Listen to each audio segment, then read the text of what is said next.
What's up, everybody? Welcome to BioS 3 Raw TV.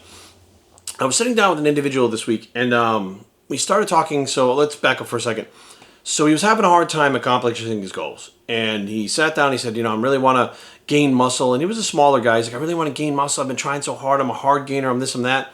So the first thing I started asking about is diet. Is make sure you're eating enough, because whether you're a hard gainer or not, you have to eat to grow, and you can't force feed your body. Like, you can't just say, I'm going to force my way up to 200 pounds, because you're just going to get fat. Your body's going to grow at a certain rate, genetically, whatever it is. Everybody grows at different rates depending on their genetics. And then we kind of moved over into training. Now, do me a favor, guys. First of all, it's very frustrating for me to talk about this stuff because I'm the only one talking about this stuff. And when I say the only one, there might be someone out there who's talking about it somewhere, but they're not putting it out for everyone to see and everyone to understand. And a lot of times what happens is because people don't understand it, they don't know about it, other people aren't talking about it, it's not a fad. When I say something, automatically people want to attack it immediately without even stopping to actually think about it for a second or even researching it on their own. They just want to lash out because what they know is what they've been brainwashed into knowing, what they've been fed. They haven't gone out there and found other things that actually may be the reason why they're not getting results. They only know what they know. They're in this little box. So my idea is to get you guys outside of the box so that you can actually learn, because there's a lot of shit that takes place out here, not inside the box, that actually is keeping you, the box is keeping you from progressing. You need to look outside that box because not everything can be put inside of that box. People tend to put the things inside the box that make sense. It doesn't mean that all this other stuff isn't real just because we haven't seen a study about it yet. Now, that being said, we're talking about volume and workouts. And he said, well, I do like a high volume workout, I said, okay, it's a high volume workout. What do you do? So we kind of walked through the workouts, and I said, okay, you realize that the body, okay, your body, my body, everybody's body, is not set up to, it's set up to do one thing at a time. Now, what I mean by that is, if you're going to go in the gym and do high volume, that is pretty much what it's going to be doing. It's going to be recovering. It's going to try to adapt to that high volume. It is adapting to that one specific type of stress. If you go in the gym and do the opposite type of thing where you're doing more high, I don't want to say high effort, but more effort, high intensity, lower volume workouts, your body's now going to adapt to that. It's a different type of stress, a different type of stimulus. But technically, your body's going to go one way or another. Okay, so if you're trying to do both in the same workout, which a lot of people do, now I'm not talking about sarcoplasmic hypertrophy. What I'm talking about is if you try to go in there and do high intensity workout where you're training to failure and do 30 sets, I guarantee you, you will not make it to the end of the workout. You won't make those 30 sets and make every single one of those like your first set where you failed. It's impossible. The body can't do it. You will get to failure, but you're generating hardly any energy or any strength, any power compared to where you were in the beginning of the workout, and you will fail. However, by the time you get to that final set of the high volume, high intensity workout, there's nothing left. Energy reserves are tapped. The body is broken down. Your central nervous system is fried. Your body is freaking the fuck out because it cannot handle both types of stress at once. It can adapt to one. Now, some people may not agree with that. However, look it up. Look up how stress is on the body and how the body adapts. Look it up. Now, knowing now that there are two different types of stress, and there are other types of stress, but we're going to concentrate on the two because I keep hearing over and over again, and I'm sorry, these trainers, these coaches, these PhDs, when they say, just get all your work in through volume, it shows that they know so little about the body itself, and they may not have been taught it. They may not, and I think honestly, if it doesn't apply to them, they don't really like to learn it. And what I mean by that is the high intensity, low volume sets are in workouts are very intense. It takes a lot of balls to go in the gym and do that day after day after day. And it is borderline fucking violent to do that. It is a controlled violence to train like that. However, the type 2 muscle fibers, which are the white muscle fibers, type 2B, I'm sorry, are the ones that have the most potential for size. They're going to make you the biggest, the fastest. Fucking with those red fibers is going to take 10 times as long. But these people still say, just add the volume. So you're moving away from those type 2 fibers into the red muscle fibers or the endurance muscle fibers, which don't have the same type of potential for size and strength. Therefore, by telling someone just do the volume, you're telling them how to fail. If this person wants to get bigger and stronger and be a bodybuilder, and you're telling them just to up the volume, you're basically slowing down that person's gains, and they will never reach their full potential because you're not hitting those fibers. The fibers fire in order. And it has to do with progression, and it has to do with the stresses on the body and how it adapts. So let's break it down, and so hopefully everybody understands it, and stop listening to these people that say, this doesn't matter, just do this. When they say this doesn't matter, or just do this, or why don't you just do that? I'm like, when they put just in there, it's almost like they're being smug, like they're being like cocky about like, whoa, didn't you know there's another way? Just do it like this. The problem is there is not another way that they're talking about. It's something different. So you walk in the gym and you train with the high intensity, low volume, right? Those muscle fibers are going to react to that type of training, that type of stress when they're recovered and fed and grow. I don't want to misquote because people lose their fucking minds, but there's a certain percentage how much faster the body develops like that, especially if you are genetically prone to have more white muscle fiber makeup than red muscle fiber makeup. Now, if you go in there and you're doing that, and you're like, you know what, like fucking this is really hard to do, I think I'm gonna have to take some time and not do this because I don't mentally I can't put myself in there. And then someone says, why don't you just switch to the high volume, just get your work in through volume. They're looking at total workload.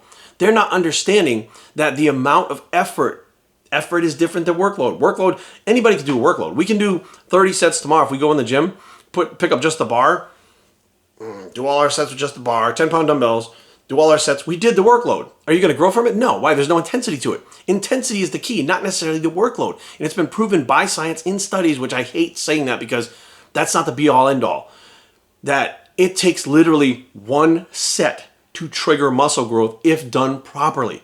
That is possible. And it also has proven you can do 50 sets and trigger zero muscle growth.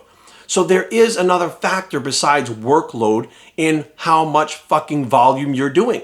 You can't just go in there and do volume. Matter of fact, the higher volume routines can get to the point where it actually zaps your central nervous system more because you're actually doing more workload. Your muscles are, although working, they're not working as hard as they are hypertrophy-wise as if you were doing the heavy, low-volume training.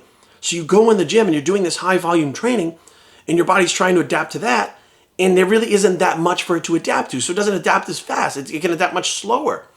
So now we have this issue where the people that want to get bigger and stronger are citing, and this happened with the guy I was talking to. He said, why don't I just get all my volume? I said, what are you talking about, your volume? Listen, you're not progressing, right? And he's like, well, no, I'm not. I said, you're not progressing.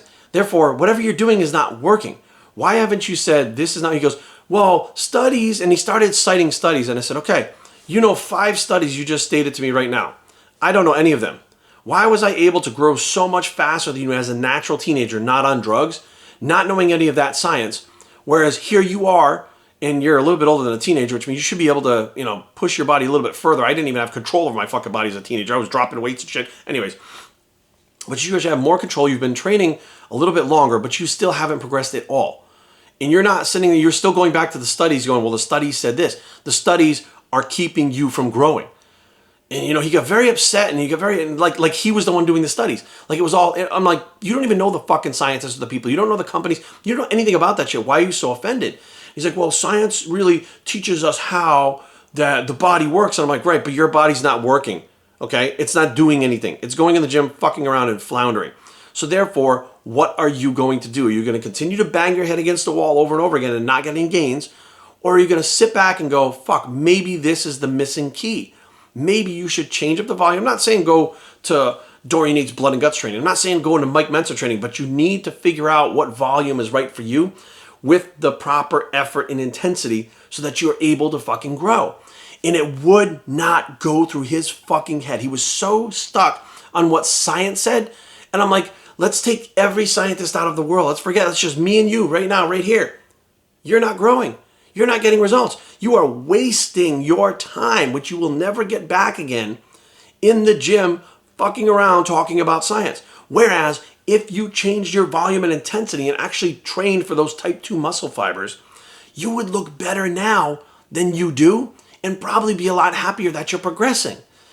And he was, well, I understand, but, maybe I'll look to see if there's some studies on the high intensity training with the white muscle fibers. I'm like, let me get this straight. Do you know what type 2 muscle fibers are? And he said, well, I know there are different muscle fibers. I'm like, fuck. So I had to actually break this down. And again, it frustrates me because I'm the only one doing this. I don't see people out there talking about this stuff. Or when they do talk about it, it's such technical scientific jargon that people go, oh yeah, they don't fucking understand it. So I need to figure out how to say this in the most simplest terms, which some people go, well, Jerry, it's not how it works. I'm trying to cause a connection so people understand. Because what you guys are doing with the science, people are not understanding. They just go, well, he said science. They don't even understand what the fuck you're talking about. So let's look at it like this. Your body will adapt to stresses, and too many stresses, it doesn't just adapt, it stops adapting. It actually shuts down and breaks down. So what that means is, if you are trying to do high volume and low volume together, like in one type of workout scheme for however many weeks, you're actually holding yourself back because it can't adapt to two different stresses at the same time like that. Which is, it's kind of hard to explain, but it's like being anaerobic and aerobic. Okay, you can't be anaerobic at the same fucking time. It's impossible. It can do one or the other. So let's say, okay, we'll put it like this. So a football player, because the Super Bowl just went by. So, a football player, fucking the receiver catches the ball, he turns around, he runs, right? And you see the fucking cornerback or the safety. Let's say we'll take the safety. The safety comes in, he fucking sees that ball and he fucking boom, and he catches it, he turns and he fucking starts running, right? Now what's happening is the body is adapting to that specific stress, right? As he gets closer to that receiver that caught the ball, he starts to amp up and pick up speed and actually charge him harder, so that by the time he hits that receiver, he's at full velocity and nails that motherfucker. There were two different types of stress. There was an endurance stress used in that, and there was a power or impact stress. We'll call it power. I don't like the impact, but the power stress. And what that means is, had he started sprinting from a certain spot in that field, full force, nonstop, he probably would have fell on his face by the time he got there, or by the time he got there, he would have been slowing down because the body, due to that stress, can't keep up that pace. So it's adapting by slowing down the metabolism of those energy substrates so that your body can't push, so it thinks it's going to die. It doesn't realize what the fuck is going on. Whereas now what happens is two different types of stress. It's ramping up, it's an endurance, and right when that certain point that he turns on his brain and his choice to turn that afterburner on to pick up speed so he hits that fucking guy nonstop, at full velocity and full force, is a whole different type of stress that is more of a power than an endurance. But power and endurance work together, but they switched last minute to cause the effect that the guy, the safety wanted. Now, this may confuse some people, but some people are going to understand what the fuck I just said. Other people will get what I said in the beginning. So the idea is to have so many things in the video that everybody can understand at least one part of this. But there are only so many stresses your body can adapt to. Plain and simple, period. That's all there is to it. The brain, although it is an amazing thing and it can do so many things so fast and we don't understand shit. I actually had a neuroscientist that works at NIH that was one of my clients. And I remember talking to her and she said that they're doing this study now where they have this individual who was essentially, I don't want to say brain dead, but about this much of the person's brain was working still. And they're looking at it on the screen. They could see the colors this much. Everything else is black. This much is the color, right? And they said that for some reason, this individual still has not died. He wasn't on a machine. He was still alive. And they had him, wherever the fuck, whatever hospital he was. And she said the reason why we have him in there, we're studying him, is because everything that we knew about science says that he should have been dead. Like this much of your brain functioning. The problem is that much of his brain could completely remap everything, and he could wake up, talk, drive a car, and be fine. Or he could never wake up again. We just don't know. And she's a fucking scientist at NIH, a neuroscientist, telling me we just don't know enough about the brain. So for these idiots to talk about volume and shit, neuroscientists don't even understand. You think these guys do? But what we do understand is that it can't handle too much stress at once. Okay? And I stress this all the time. People faint when they get really scared. Why? Because the brain can't fucking handle what it's seeing, the information, and it shuts down. It literally just shuts down. If you have an impact to your brain, obviously the brain shuts down. If you impact your arm doesn't shut down, it hurts. But your brain gets the impact, it shuts down. So many stresses that your brain, when it sees it, just shuts down. Okay? Therefore, it's handling one type of stress and only a certain amount at a time. Now, your muscles a little more, I don't want to say endurant than that, but they can handle a little bit more than that, or a lot more than that. But the point is, the muscles can only handle so much also. And when the central nervous system is working together with your brain, your central nervous system, with your muscular system, and your respiratory system, and your circulatory system, all those systems that people don't even think about, they're just thinking about their muscles while they're lifting, all those systems working together can only adapt to certain stresses together and can only do certain things at one time, which is why it's so hard, although possible, for someone to lose fat and gain muscle at the same time. However, you're not losing fat every second and gaining muscle every second. There are swings that happen hormonally throughout the day where your body is utilizing more fat for energy.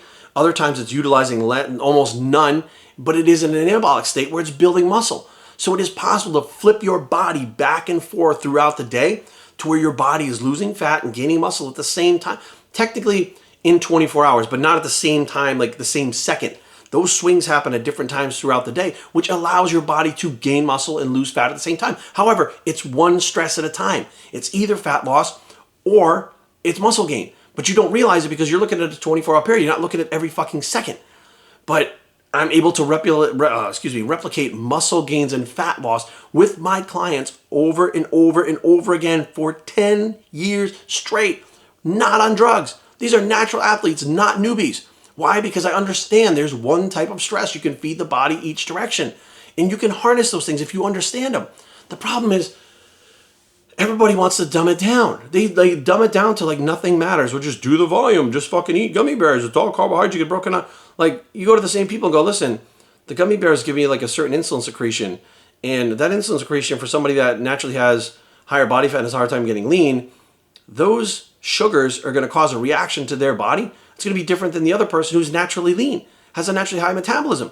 Well, it's all carbohydrate. They're so fucking dumb. They don't even understand that stuff. So I kind of step back and I'm like, there are times I feel completely alone in this industry.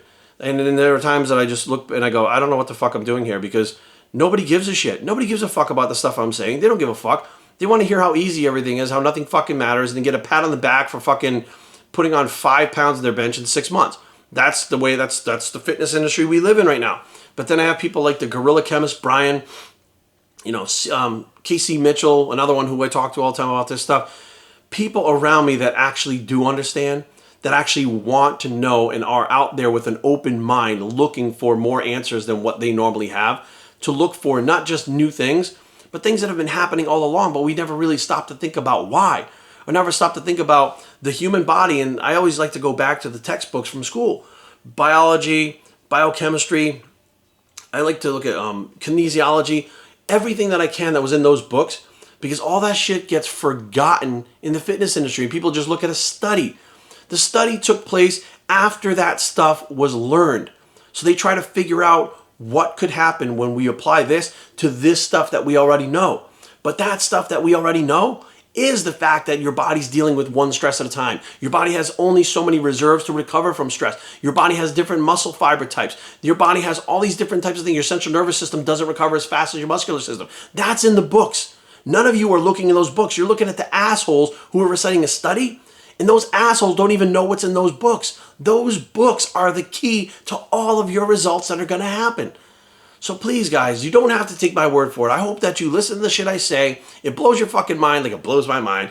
And people go, I don't know, Jerry's he's a weirdo, man. I don't know if he's telling the truth, if he's right, if he's an idiot. And then you go research it. You go look into it. You go ask other people, and then they research it. Then you guys get together and go, fuck, here's what he was talking about. This is in the fucking book. This study says that this book is not possible. However, this book gave the person who did the study the knowledge to be able to do the study. Now what the fuck do we do? Contradicting fucking things going on. Bottom line is that stuff that's in the book, that's the beginning. That's the basis. That's the foundation. That's the knowledge of how the body actually works. Studies are not about how the body fucking works. Studies are about what kind of things the body fights back against stress-wise. What happens to the body when you fucking put something in it that's not supposed to go in there or has never gone in there before. But the bottom line is how muscle fibers work, how fucking central nervous system works, how the stresses affect the body, how to get your body to recover, how to get your body to grow. It's in those books, guys. That's the key. But the guys on YouTube, the guys with the PhDs, the guys that are out there trying to sell you products and shit in their programs are not going to tell you that's where the keys are. They're going to tell you, well, study says this, and I base my stuff because I know science.